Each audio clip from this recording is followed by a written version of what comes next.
पल्लवी पटेल ने आशीष पटेल के बयान पर तीखी प्रतिक्रिया देते हुए कहा कि किसी भी सरकार के लिए एसटीएफ स्पेशल टास्क फोर्स एक अभिन्न अंग है। उन्होंने कहा कि एसटीएफ का मुख्य उद्देश्य अपराधियों पर शिकंजा कसना और अपराध पर नियंत्रण स्थापित करना है। एसटीएफ का नाम सुनते ही अपराधियों के भीतर भय उत्पन्न होता है और इसकी प्रभावशीलता को दर्शाता है।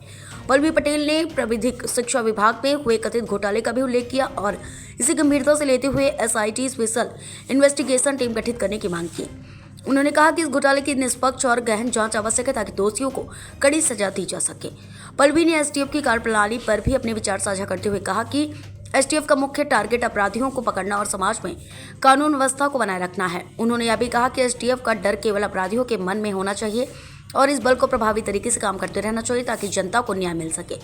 उनकी इस टिप्पणी ने अपराध और भ्रष्टाचार के खिलाफ सख्त कार्रवाई की जरूरत पर जोर दिया। भी सरकार के लिए एसटीएफ जो है एक बहुत ही इंपॉर्टेंट अंग होता है, अभिन्न अंग होता है।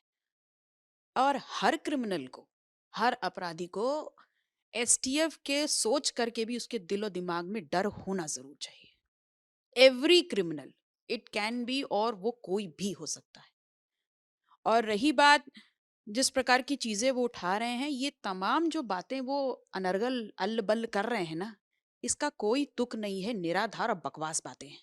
अगर सच्चाई है और तथ्य के साथ कोई बात इतनी कि भारतीय जनता पार्टी की जो मौजूदा सरकार है, उसके प्राविधिक शिक्षा विभाग में 3000 क्वालिफाइड टीचर्स के अवसरों की सौदेबाजी हुई है और सरकारी पैसा जो हमारी मेहनत की कमाई का टैक्स है, उसकी लूट हो रही है, उसकी चोरी हो रही है।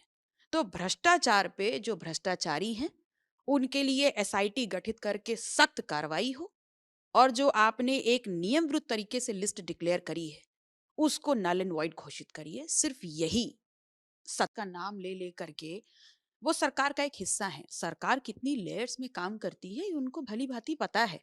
तो अनायास ही किसी न किसी व्यक्ति का नाम लेकर के, विभाग का नाम उड़ा करके, उनके विभाग में जो भ्रष्टाचार हुआ है उस पर लीपापोती नहीं की जा सकती।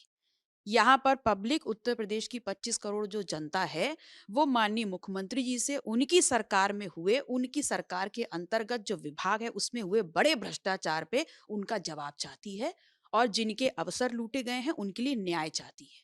इसके अलावा जो तमाम बातें इधर उधर फेंकी जा रही हैं और उंगलियां पॉइंट आउट की जा रही हैं, वो सिर्फ आपका ध्यान भटकाने का काम है।